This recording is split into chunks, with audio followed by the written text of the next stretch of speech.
اعوذ باللہ من الشیطان الرجیم بسم اللہ الرحمن الرحیم ربنا اے ہمارے رب انک من تدخل النار بے شک آپ نے جس کو آگ میں داخل کر دیا جہنم میں داخل کر دیا فقد اخزیتہ پس پکی بات ہے کہ آپ نے اس کو رسوا کر دیا وما للظالمین من انصار اور ظالموں کے لیے کوئی مددگار بھی نہیں ہوگا ربنا اے ہمارے رب اننا سمعنا بے شک ہم نے سنا منادین ایک منادی آواز دینے والے پکارنے والے کو ینادی للایمان جو پکارتا ہے ایمان لانے کے لیے ان آمنو بربکم وہ کہہ رہا ہے کہ تم ایمان لے آؤ اپنے پروردگار پر فآمنا اے اللہ ہم نے اس منادی کی آواز سن کے ایمان لے آئے ربنا اے ہمارے رب فاغفر لنا ذنوبنا پس آپ ہمارے گناہوں کو بخش دیجیے وکفر عنا سیئاتنا اور ہماری برائیاں مٹا دیجیے وتوفنا مع الابرار اور ہمیں موت دیں نیک لوگوں کے ساتھ ربنا وآتنا ما وعدتنا اے ہمارے پروردگار آپ دے دیں ہمیں ما وعدتنا جس کا آپ نے ہم سے وعدہ کیا علی رسولک اپنے رسولوں کی زبانوں سے ولا تخزنا یوم القیام اور آپ ہمیں قیامت کے دن غمگین نہ فرمانا انک لا تخلف المیعاد بے شک آپ وعدے کے خلاف نہیں کرتے سورہ آل عمران کی آیت نمبر 192 193 194 یہ تین آیتیں دراصل یہ تین دعائیں ہیں جو اللہ تعالیٰ نے قرآن پاک میں ہمیں سکھائی ہیں ان آیات کا پہلا درس کل گزر چکا ہے جس میں اللہ تعالیٰ کی جو قدرت ہے اس میں غور و فکر کی جو حد ہے وہ بھی بیان کی گئی کہ اللہ تعالیٰ کی مصنوعات اور تخلیقات جو ہیں ان پر غور و فکر کرو لیکن اللہ کی ذات پر غور و فکر نہ کرو اللہ کی ذات کو ڈائریکٹ بندہ نہیں پہچان سکتا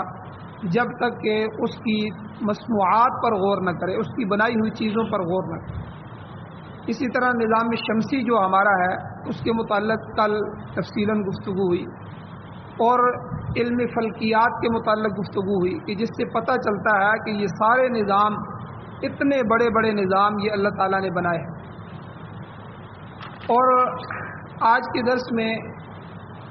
آخرت کی رسوائی کہ جب انسان تخلیق کائنات میں غور و فکر کرتا ہے اللہ کی بنائی ہوئی مخلوقات میں غور و فکر کرتا ہے تو پھر آخر کار اس نتیجے پر پہنچ جاتا ہے کہ ربنا ما خلقت ھذا باطلا کہ اے اللہ کہ تو نے ان میں سے کوئی چیز بھی باطل اور بیکار پیدا نہیں فرمائی تو حکیم ذات ہے تو تیری ہر چیز کے اندر حکمت ہی حکمت ہے تو اور اس کے بعد آدمی اس حقیقت کو بھی پا لیتا ہے کہ لا محالہ یہ جتنا بھی نظام ہے تمام نظام آخرت پر منتج ہوتا ہے آخرت آخری نتیجہ اس کا آخرت ہے اس لیے وہ اللہ رب العزت سے دعا کرتا ہے فقنا عذاب النار اے مولا کریم آخرت میں پیش آنے والے دوزخ کے عذاب سے ہمیں بچا دے کیونکہ آدمی سمجھ چکا ہے کہ دوزخ کا عذاب کس قدر ہولناک ہے اس لیے پھر اللہ سے وہ مزید دعا کرتا ہے ربنا انک من تدخل النار فقد اخزیتہ اے اللہ اے ہمارے پروردگار کہ جس کو تو نے دوزخ کی آگ میں ڈال دیا تو تو نے اس کو رسوا کر دیا کیونکہ دوزخ میں یا تو کافر جائیں گے یا گناہگار جائیں گے ایمان والے تو کافروں کی رسوائی تو بالکل واضح ہے کیونکہ وہ ابدی جہنمی ہے ہمیشہ ہمیشہ جہنم میں رہیں گے ان کے لیے جنت میں آنے کے چانس ہی نہیں تاہم بعض ایمان والے جو ہیں مومن جو ہوں گے وہ بھی کچھ عرصے کے لیے جو گناہگار ہوں گے دوزخ میں جائیں گے اگرچہ ان کا یہ قید ہونا یہ بند ہونا یہ دوامی نہیں ہوگا ہمیشہ کے لیے نہیں ہوگا بلکہ یہ جہنم میں ڈالنا ان کے تزکیے کے لیے ہوگا ان کی پاکی کے لیے ہوگا تاکہ گناہوں کی وجہ سے جو میل کچیل ان پر جم چکا ہے اسے صاف کر کے اس آدمی کو پاک کر کے اس پاک مقام یعنی جنت میں ڈالا جائے، اس کا اہل بنایا جائے۔ تو اس لیے جس طرح ہم دنیا میں کپڑے کو جب کپڑا میلا ہو جاتا ہے تو اس کو ہم صاف کرتے ہیں، رگڑتے ہیں، تو اس کو گرم پانی میں ڈالتے ہیں، تو یہ سارا کچھ جو ہوتا ہے اس کی پاکی کے لیے ہوتا ہے۔ تو جنت چونکہ پاک مقام ہے، پاک جگہ ہے، وہاں گندگی نہیں ہے اور گندگی کا تصور نہیں ہے، لا لغو ولا تأثیما، نہ کوئی لغو بات ہوگی نہ کوئی گناہ ہوگا، جو ہے جنت میں ایسی کوئی چیز نہیں ہوگی۔ اس لیے جو آدمی، جو ایمان والا جس نے تھوڑی سی گناہگاری کی زندگی گزاری ہوگی، اگر وہ جنت میں جائے گا تو اس کی اس میل کچیل کو صاف کیا جائے گا۔ تو بہرحال مفسرین یہ فرماتے ہیں کہ جو آدمی جتنا عرصہ بھی دوزخ میں رہے گا بہرحال وہ رسوائی کا مقام ہے، دوزخ اچھی جگہ نہیں ہے۔ اللہ تعالیٰ قرآن مجید میں خود فرماتے ہیں انہا ساعت مستقرا و مقاما، لوگوں بے شک وہ جہنم جو ہے وہ بری جگہ ہے، ساعت مستقرن ٹھہرنے کے اعتبار سے، وہ مقامن اور مقام کے اعتبار سے، جس اعتبار سے بھی تم جہنم کو دیکھو وہ جہنم بری جگہ ہے، اللہ خود اس کو برا کہہ رہا ہے۔ تو اس لیے مومن آدمی جتنا عرصہ بھی دوزخ میں رہے گا تو بہرحال اتنا عرصہ اس کی رسوائی تو ضرور ہوگی۔ اسی لیے بندہ دنیا میں اللہ سے دعا مانگتا ہے، اے مولا کریم دوزخ سے بچا لے، کیونکہ وہ رسوائی کی جگہ ہے، وہ رسوائی کا مقام ہے۔ تو انک من تدخل النار فقد اخزیتہ، تو نے جس آدمی کو دوزخ میں داخل کر دیا اس کو تو نے رسوا کر دیا، اے اللہ ہمیں اس رسوائی سے بچا۔ اور پھر انسان یہ بھی جانتا ہے وما للظالمین من انصار، جو شخص اپنے گناہوں کی وجہ سے دوزخ میں چلا گیا، آگ میں چلا گیا، اس کے لیے وہاں کوئی مددگار نہیں ہوگا، کوئی مدد کرنے والا نہیں ہوگا۔ اس دنیا میں آپ دیکھیں تھوڑا سا آدمی پکڑا جاتا ہے، غلط کام کر کے بھی چلا جاتا ہے تو کتنے ہیلے ہیں، کتنے بہانے ہیں لوگوں کے پاس، کتنی سفارشات ہیں، ان کے ذریعے کسی نہ کسی طرح سزا سے بچ جاتا ہے، جان چھڑا لیتا ہے، لیکن وہاں جہنم میں چھٹکارے کی کوئی صورت نہیں ہوگی، مقررہ سزا بہرحال اس کو بھگتنا ہوگی۔ تو اس لیے دنیا میں اللہ تعالیٰ نے یہ دعائیں سکھائی ہیں کہ آدمی جو ہے وہ اللہ سے دعا مانگے، اے اللہ ہمیں رسوائی کے عذاب سے محفوظ فرما، جہنم کے عذاب سے محفوظ فرما، آگ کے عذاب سے محفوظ فرما۔ اب اگلی آیت میں یہاں تک جو ہے وہ عقلی دلائل اللہ تعالیٰ نے دیے ہیں، تو کہ انسان عقلی طور پر عقل سے ہی غور و فکر کر کے نتیجے پر پہنچ جاتا ہے، اللہ کی وحدانیت کو پہچان لیتا ہے، آخرت کے نتیجے کو حاصل کر لیتا ہے، یہ ساری چیزیں عقلی طور پر۔ اب یہاں سے اس آیت سے اللہ تعالیٰ نقلی اور سمعی دلائل بیان فرمائے کہ مومن اللہ تعالیٰ کی بارگاہ میں دعا کرتا ہے، ربنا، اے ہمارے پروردگار، اننا سمعنا، بے شک ہم نے سنا، منادی ینادی للایمان، ایک پکارنے والے کو، آواز دینے والے کو، منادی کو، کہ وہ آواز دے کر ایمان کی دعوت دے رہا تھا، ینادی للایمان ان آمنوا بربکم، وہ یہ کہہ رہا تھا کہ لوگوں اپنے رب کو مان لو، دنیا میں اپنے رب کو پہچان لو، اس پر ایمان لے آؤ، رب کی جو ہے توحید اور وحدانیت پر ایمان لے آؤ۔ تو اب یہاں سے ایک سوال پیدا ہوتا ہے کہ منادی جو اس آیت میں بتایا گیا کہ وہ پکارنے والا جو ایمان کی دعوت دے رہا ہے، منادی کرنے والا، وہ کون ہے؟ تو اس کے جواب میں مفسرین فرماتے ہیں کہ منادی دو ہیں، ایک خاموش منادی ہے، ایک بولنے والا ہے، ایک صامت ہے، ایک ناطق ہے۔ جو خاموش منادی ہے وہ قرآن پاک، بظاہر قرآن پاک ہمیں بولتا ہوا نظر نہیں آتا، لیکن جب ہم قرآن کو پڑھتے ہیں، دیکھیں آج کتنی تفسیر ہم قرآن کی کر رہے ہیں، کتنی چیزیں قرآن ہمیں بتا رہا ہے، کتنی چیزوں سے منع کر رہا ہے، یہ حلال اور حرام کا فرق بتا رہا ہے، اللہ تعالیٰ کی ذات کی پہچان بتا رہا ہے کہ یہ قرآن بھی منادی ہے، یہ قرآن بھی ایمان کی طرف دعوت دینے والا ہے۔ اس کو صامت منادی کہتے ہیں، صامت کہتے ہیں خاموش منادی۔ اور اگر ناطق کو بولنے والا، تو بولنے والا منادی وہ پیغمبر علیہ السلام کی ذات ہے، جو بول بول کر جو ہے لوگوں کو دعوت دے۔ تو بہرحال قرآن پاک جو ہے بظاہر خاموش منادی ہے، مگر وہ زبان حال سے پکار پکار کر ایمان کی دعوت دے رہا ہے۔ حدیث شریف میں آتا ہے حضور علیہ الصلوۃ والسلام نے فرمایا کہ جس وقت انسان صراط مستقیم پر قدم رکھتا ہے، سیدھے راستے پر چلتا ہے، تو کوئی شخص اس کو کہتا ہے استقم ولا تعد، اے انسان تو سیدھا چلتے رہنا، ولا تعد، دائیں بائیں نہ مڑنا، حد سے تجاوز نہ کرنا، ادھر ادھر نہیں چلنا، سیدھا راستہ ہے اسی پہ چلتے رہ۔ اور پھر جب صراط مستقیم کا یہ مسافر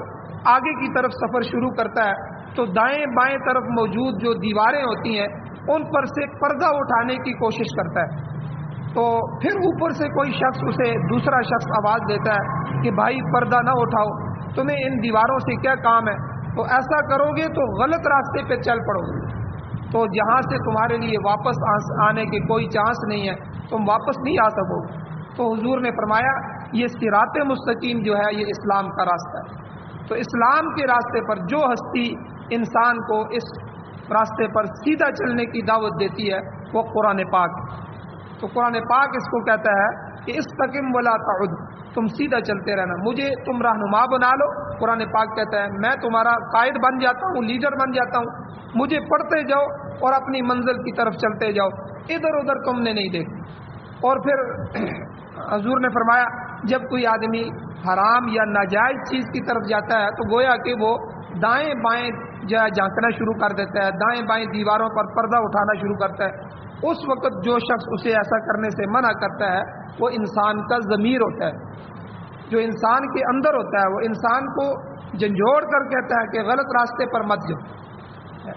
یاد رکھیں کہ جب انسان جھوٹ بولتا ہے یا کسی کی غیبت کر رہا ہوتا ہے یا چوری کرتا ہے، کوئی بھی آدمی کوئی گناہ کرتا ہے تو اندر سے ایک دفعہ اس کو ضرور آواز آتی ہے، اس کا ضمیر اس کو کہتا ہے، اس کو ملامت کرتا ہے کہ یہ تو کام اچھا نہیں کر رہا، اس کا انجام اچھا نہیں ہے۔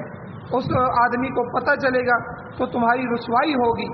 تمہاری عزت چلی جائے گی اور دنیا میں بھی تو ذلیل ہوگا، آخرت میں بھی ہوگا۔ یہ انسان کا جو ضمیر ہوتا ہے یہ اس کو جھنجھوڑ کے کہتا ہے کہ غلط راستے پہ مت جاؤ۔ مگر جب کوئی انسان پھر گناہوں پر اصرار کر لیتا ہے، اسی گناہوں کے اوپر چلنا شروع ہو جاتا ہے، اپنے ضمیر کی بات بھی نہیں مانتا، قرآن کی بات بھی نہیں مانتا، اور یہ جو صامت جو ہے منادی ہے اور جو ناطق حضور علیہ الصلوۃ والسلام کی زندگی ہے اس پر بھی نہیں آتا، انہی گناہوں پر اپنی زندگی کو گزارنا شروع کر دیتا ہے، تو حضور نے فرمایا اس کا ضمیر مردہ ہو جاتا ہے، جو آخر کار ایسے غلط کار کو بھی منع کرنا چھوڑ دیتا ہے، پھر اس کو ضمیر بھی نہیں کچھ کہتا، اندر کی آواز آنی بھی بند ہو جاتی ہے، اور مسلسل گناہوں کی وجہ سے انسان کا جو دل ہوتا ہے اس پر تاریکی چھا جاتی ہے، تاریک اور سیاہ ہو جاتا ہے۔ قرآن مجید میں اللہ فرماتے ہیں کلا بل ران علی قلوبہم ما کانوا یکسبون، کہ ہرگز نہیں بلکہ ان کے دلوں پر زنگ چڑھ گیا ہے، اللہ کہتے ہیں ما کانوا یکسبون، اس وجہ سے جو وہ کر رہے ہیں، جو گناہ کرتے ہیں، جو کمائی کر رہے ہیں، اس کمائی اور گناہ کی وجہ سے ان کے دل زنگ آلود ہو گئے، زنگ چڑھ گیا۔ جس طرح نمی لگنے سے، پانی لگنے سے لوہا زنگ آلود ہو جاتا ہے، لوہے کو زنگ لگ جاتا ہے، اسی طرح گناہوں کی وجہ سے لوگوں کے جو دل ہیں وہ سیاہ اور کالے ہو جاتے ہیں۔ اور یہ تو ہو گیا قرآن پاک، خاموش منادی جو انسان کی رہنمائی کرتا ہے۔ اور اگر اس منادی سے مراد ناطق ہو، بولنے والا منادی ہو، تو وہ نبی کریم صلی اللہ علیہ وسلم کی ذات مبارکہ ہے۔ آپ علیہ الصلوۃ والسلام بلا واسطہ منادی ہے،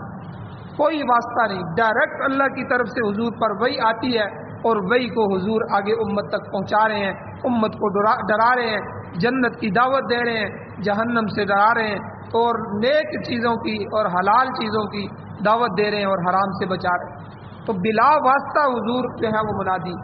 جنہوں نے ہر مقام پر براہ راست ایمان کی دعوت دی۔ سب سے پہلے آپ علیہ الصلوۃ والسلام نے کوہ صفا پر چڑھ کے، صفا پہاڑی پر چڑھ کے ایمان کی دعوت دی، پھر کعبۃ اللہ میں گئے، کعبۃ اللہ کے پاس جا کے اللہ کے گھر میں اعلان کیا، جہاں انہوں نے 360 بت رکھے ہوئے تھے اللہ کی ذات کے ساتھ شریک ٹھہرا رہے۔ پھر آپ علیہ الصلوۃ والسلام اللہ کا یہ پیغام لے کر طائف کے میدان میں پہنچے اور گلیوں میں حضور نے دعوت دی، بازاروں میں جا کر حضور نے دعوت دی،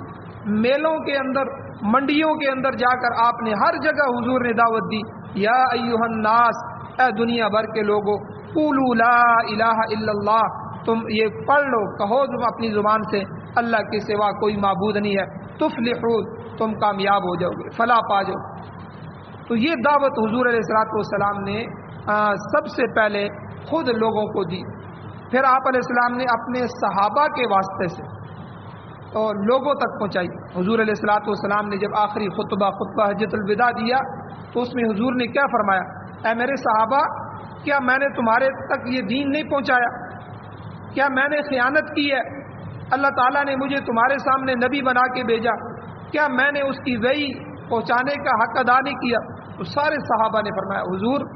آپ نے نہ دن دیکھا، نہ رات دیکھا، نہ بارش دیکھی، ٹھیک ہے، نہ رات کی تاریکیاں دیکھی، نہ کوئی مقام ایسا دیکھا، ہر وقت ہر جگہ ہر انداز سے آپ نے اللہ کی توحید بیان فرمائی، اللہ کا پیغام پہنچایا، بلکہ خالی پہنچایا نہیں، آپ نے پہنچانے کا حق ادا فرمایا۔ اب پھر حضور علیہ الصلوۃ والسلام نے فرمایا اے میرے صحابہ، ہو سکتا ہے میں چلا جاؤں، میں ایک وقت کے لیے آیا تھا، تو اب یہ کام آپ کی ذمہ داری ہے، اب یہ تمہارے ذمے ہے، جو کچھ میں نے تمہیں سکھایا ہے آگے امت تک پہنچاؤ۔ تو اب یہ واسطہ آ گیا صحابہ کا، تو بالواسطہ یعنی حضور علیہ الصلوۃ والسلام کا پیغام صحابہ کے واسطے سے لوگوں تک پہنچا۔ پھر صحابہ نے بھی اسی طرح اپنے شاگردوں کو، تابعین کو کہا کہ حضور نے ہمیں اسی طرح بتایا تھا، تم لوگوں کو اسی طرح بتاؤ۔ پھر تابعین کے بعد تبع تابعین، پھر بزرگان دین، پھر عالمان دین، پھر مفسرین اور مفکرین، محدثین، یہ سب کے سب اسی طرح دعوت کو دوسروں تک پہنچاتے رہے اور اس رسالت کا حق ادا کرتے رہے، اور یہ دعوت قیامت تک کے لیے مبارک لوگ جو ہیں وہ اس دعوت کو دوسرے لوگوں تک پہنچاتے رہے۔ تو یہ وہ مقام ہے جو یہاں اس آیت میں اللہ تعالیٰ نے فرمایا کہ لوگ مجھ سے کہہ رہے ہیں اے اللہ تیرا منادی پکار پکار کے ہمیں منادی ینادی للایمان، ایمان کی دعوت دے رہا ہے، ان آمنوا بربکم، اپنے رب پر ایمان لے آؤ، اے اللہ ہم نے آپ پر ایمان لایا۔ اب یہاں فرمایا کہ ہم نے ایک پکارنے والے کو سنا جو بلند آواز سے پکار رہا تھا، تو اس کے دعوت کے جواب میں فآمنا، ہم ایمان لے آئے۔ اب ایمان لانے کے بعد ایمان والے اللہ سے دعا کر رہے ہیں، اپنی مغفرت کی دعا کر رہے ہیں، عرض کرتے ہیں ربنا، اے ہمارے رب، فاغفر لنا ذنوبنا، ہمارے گناہوں کو معاف فرما۔ یہاں اللہ تعالیٰ نے دو لفظ لائے ہیں گناہوں کے بارے میں، ایک ذنوب، ایک سیئات، کہ دونوں طرح کی دعا ایمان والے کرتے ہیں۔ فاغفر لنا ذنوبنا، تو ذنوب سے مراد بڑے گناہ ہیں، صغیرہ گناہ، کبیرہ گناہ۔ گناہ دو قسم کے ہوتے ہیں، بڑے گناہ، چھوٹے گناہ۔ بڑے گناہوں کو کبیرہ گناہ کہتے ہیں، چھوٹے گناہوں کو صغیرہ گناہ کہتے ہیں۔ تو یہاں گویا کہ وہ اللہ تعالیٰ سے دعا کر رہے ہیں فاغفر لنا ذنوبنا، اے اللہ جو ہمارے بڑے گناہ ہیں، بڑے بڑے گناہ، اے اللہ ان کی معافی کی درخواست، اے اللہ ہم آپ کے سامنے درخواست پیش کر رہے ہیں، ان کو تو آپ معاف فرما دیجیے۔ وکفر عنا سیئاتنا، دوسرا جملہ، اور ہم سے ہمارے سیئات کو مٹا دیں، چھوٹی چھوٹی کوتاہیاں، صغیرہ گناہ، یا اللہ ان کو ہمارے نامہ اعمال سے مٹا دیں۔ بلکہ قرآن مجید میں اللہ تعالیٰ نے فرمایا کہ ان کی بجائے ہمارے اعمال میں نیکیاں درج کر دیں، جتنے گناہ ہیں گناہوں کو بدل کے اتنی نیکیاں درج کر دیں۔ تو اللہ تعالیٰ نے بعض مقامات میں قرآن میں فرمایا فَأُولَئِكَ يُبَدِّلُ اللَّهُ سَيِّئَاتِهِمْ حَسَنَاتٍ، اللہ تعالیٰ ان کی کوتاہیوں کو نیکیوں میں تبدیل فرما دیں گے۔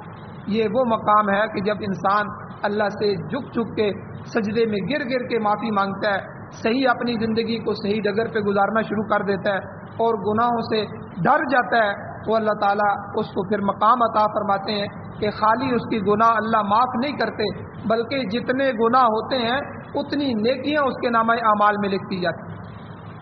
اور اب ایک دعا تو یہ ہو گئی بڑے گناہ اور چھوٹے گناہوں کے بارے میں، ربنا فاغفر لنا ذنوبنا وکفر عنا سیئاتنا، یہ دونوں دعائیں مانگنی چاہیے۔ اے اللہ صغیرہ کبیرہ کوئی گناہ بھی میرے کھاتے میں باقی نہ رکھ، سب کو معاف فرما۔ اور اسی طرح ایک بڑی دعا اللہ تعالیٰ نے فرمائی کہ صاحب بصیرت جو لوگ ہوتے ہیں وہ اگلی دعا یہ کرتے ہیں وَتَوَفَّنَا مَعَ الْأَبْرَارِ، اے مولا کریم ہمیں جب وفات دے، جب ہماری موت آئے تو نیک لوگوں کے ساتھ آئے۔ تو مرنے سے پہلے اور مرنے کے بعد نیک لوگوں کی رفاقت کا مل جانا، نیک لوگوں میں شامل ہو جانا، یہ اللہ تعالیٰ کا بہت بڑا انعام ہے۔ سورہ نساء کے اندر اللہ تعالیٰ خود فرماتے ہیں کہ جن لوگوں نے اللہ اور اس کے رسول کی اطاعت کی، اللہ کے حکم کو مانا، اس کے رسول کی زندگی کے مطابق زندگی گزاری، فَأُولَٰئِكَ مَعَ الَّذِينَ أَنْعَمَ اللَّهُ عَلَيْهِمْ مِنَ النَّبِيِّينَ وَالصِّدِّيقِينَ وَالشُّهَدَاءِ وَالصَّالِحِينَ وَحَسُنَ أُولَٰئِكَ رَفِيقًا۔ اللہ کہتے ہیں کہ اللہ کے انعام یافتہ لوگ جو نبی ہوں گے، صدیق ہوں گے، شہداء شہید ہوں گے، صالحین ہوں گے، ایسے نیک لوگ ان لوگوں کے ساتھ ہوں گے۔ اور اللہ کہتے ہیں وَحَسُنَ أُولَٰئِكَ رَفِيقًا، کہ بہت ہی اچھی رفاقت ہے، کتنے اچھے دوست ہیں یہ لوگ، یعنی جسے یہ نصیب ہو جائے کہ کل قیامت کے دن وہ نبیوں کے ساتھ ہو جائے، صدیقین کے ساتھ ہو جائے، شہداء کی صف میں کھڑا ہو جائے، صالحین اور نیک لوگوں میں وہ شامل ہو جائے، تو اللہ تعالیٰ خود فرما رہے ہیں وَحَسُنَ أُولَٰئِكَ رَفِيقًا، یہ کتنی بہترین دوستی ہے، کتنی بہترین رفاقت ہے۔ تو یعنی یہ ایسی چیز ہے جس کے لیے انبیاء علیہ السلام بھی دعائیں مانگتے رہے۔ سورہ یوسف میں آتا ہے، یوسف علیہ السلام نے دعا فرمائی فاطر السماوات والارض، اے آسمان و زمینوں کو پیدا کرنے والی ذات، انت ولی فی الدنیا والآخرہ، آپ دنیا اور آخرت میں میرے ولی ہیں، میرے کارساز ہیں۔ اے اللہ توفنی مسلما والحقنی بالصالحین، اے اللہ جو ہے صالحین کی رفاقت نصیب فرما اور مسلمان ہونے کی اسلام پر مجھے موت عطا فرما اور نیک لوگوں کے ساتھ رفاقت، یعنی میرا انجام نیک لوگوں کے ساتھ ہو۔ یہ کون دعا مانگ رہا ہے؟ یوسف علیہ السلام، اللہ کے پیغمبروں نے بھی اللہ سے یہ دعائیں مانگی ہیں کہ اے اللہ ہمیں نیک لوگوں کی رفاقت عطا فرما۔ تو یہاں اللہ تعالیٰ نے ابرار کا لفظ استعمال فرمایا ہے، وَتَوَفَّنَا مَعَ الْأَبْرَارِ، اے اللہ ابرار یعنی نیک لوگوں کے ساتھ ہمیں موت عطا فرما۔ ابرار یہ بر کی جمع ہے جس کا معنی ہوتا ہے نیکوکار، نیک خصلت والا، اچھی عادت والا،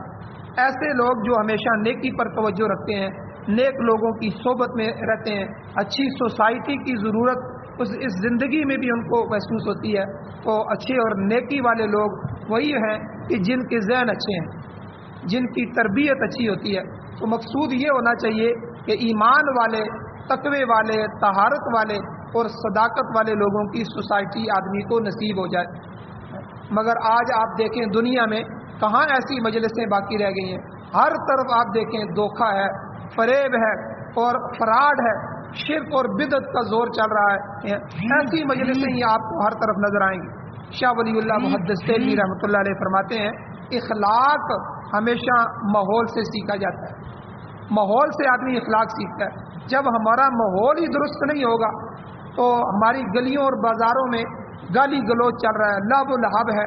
عیاشی اور فحاشی کے دور دورے ہیں، بچے گلیوں میں آوارہ پھر رہے ہیں، تو پھر اچھی تربیت کیسے ہوگی؟ اچھی تربیت نہیں ہوگی تو اچھا معاشرہ، اچھی سوسائٹی کہاں سے آئے گی؟ قرآن پاک کہتا ہے کہ مومن غافل نہیں ہو سکتا، وہ ماحول کو درست رکھنے کی کوشش کرتا ہے۔ وہ جانتا ہے کہ اگر ماحول خراب ہو گیا تو معاشرہ بگڑ جائے گا اور پھر آنے والی نسلیں ان کی درستگی کبھی نہیں ہو سکتی۔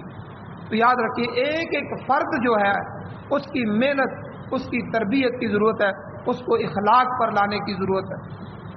اب آخری بات جو آخری دعا ہے کہ عقل مند لوگ جو ہے ان کی آخری دعا کیا ہوتی ہے؟ ربنا وآتنا ما وعدتنا علی رسلک، اے ہمارے پروردگار ہمیں وہ کچھ سب عطا فرما دے جو آپ نے اپنے رسولوں کی زبان سے ہم سے وعدہ کیا۔ اور وہ وعدہ کیا ہے؟ اللہ قرآن فرماتا ہے انا لننصر رسولنا والذین آمنوا فی الحیات الدنیا ویوم یقوم الاشہاد، یعنی ہم اپنے رسولوں اور اہل ایمان کی دنیا میں بھی مدد فرمائیں گے، انہیں فتح اور نصرت دیں گے، ان کو غلبہ عطا کریں گے، اور آخرت میں بھی ان کے لیے جنت ہوگی اور درجات عالیہ اور بڑے بڑے درجوں کا اللہ نے وعدہ کر رکھا ہے۔ یہ وہ وعدہ ہے جو ایمان والے اللہ سے کہتے ہیں اے اللہ جب آپ نے ہمیں دنیا میں بھی غلبے کا کہا ہے اور آخرت میں بھی جنت کا کہا ہے اور اپنے رسولوں کے ذریعے آپ نے یہ ہم سے وعدہ کیا ہے، تو ما وعدتنا علی رسلک، اے اللہ آپ ہمیں وہ عطا فرمائیے جو آپ نے اپنے رسولوں کی زبان سے ہم سے وعدہ کیا۔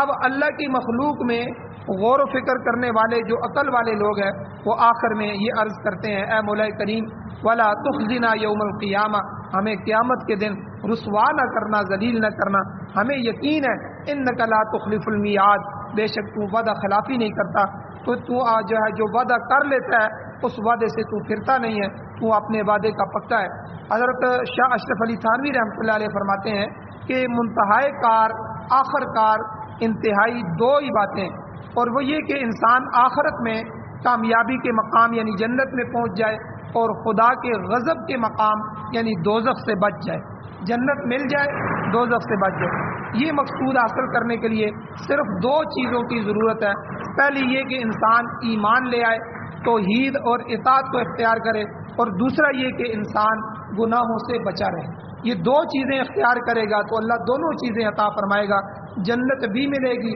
اور دوزخ سے بھی بچ جائے گا۔ یعنی اللہ کی توحید پر ایمان لے آئے اور عقیدے میں گڑبڑ نہ کرے، اور پھر جو ہے گناہوں سے اپنے آپ کو بچاتا رہے۔ جب یہ دو کام کرے گا اللہ تعالیٰ اس کو اپنی رحمت میں جگہ عطا فرمائیں گے۔ اللہ تعالیٰ سے دعا ہے اللہ ہمیں عمل کی توفیق عطا فرمائے، آمین۔ الحمدللہ رب العالمین والعاقبۃ للمتقین والصلاۃ والسلام علی رسولہ النبی الامی الکریم۔ یا اللہ ہماری کمیوں کوتاہیوں کو معاف فرمائیے، درگزر فرمائیے، صغیرہ کبیرہ گناہوں کو معاف فرمائیے۔ یا اللہ قرآن و سنت کو ہمارا رہنما اور رہبر بنائیے۔ یا اللہ قرآن و سنت کو پڑھنے، پڑھانے، عمل کرنے، اس کی اشاعت کرنے کی توفیق عطا فرمائیے۔ یا اللہ ہمارے بچوں کو، ہماری اولادوں کو اور نسلوں کو، قیامت تک آنے والی نسلوں کو یا اللہ قرآن کا حافظ، قاری، عالم، مفتی، مجاہد، غازی، شہید اور دین کا داعی بنا۔ یا اللہ قرآن و سنت کا غلبہ نصیب فرما۔ قرآن و سنت کو پاکستان سمیت پوری دنیا میں بطور آئین، بطور دستور، بطور ضابطۂ حیات ہمیں نصیب فرما، اپنی رضا نصیب فرما، اپنی ناراضگی سے محفوظ فرما۔ یا اللہ جو بیمار ہیں ان کو شفا عطا فرمائی، جو پریشان حال ہیں ان کی پریشانیوں کو دور فرمائی۔ یا اللہ باران رحمت نازل فرمائی، یا اللہ باران رحمت نازل فرمائی۔ یا اللہ اس قرآن کا واسطہ، حضور کا واسطہ، یا اللہ نیک شخصیات کے واسطے سے ہم یا اللہ مانگتے ہیں آپ سے، یا اللہ ہم پر رحم فرمائیے، اپنے غضب سے ہمیں محفوظ فرمائیے، باران رحمت نازل فرمائیے۔ یا اللہ جو حضرات ایمان کی حالت سے اس دنیا سے جا چکے ہیں ان سب کی بخشش فرمائیے۔ صلی اللہ تعالی علی خیر خلقہ محمد وآلہ وصحبہ اجمعین برحمتک یا ارحم الراحمین۔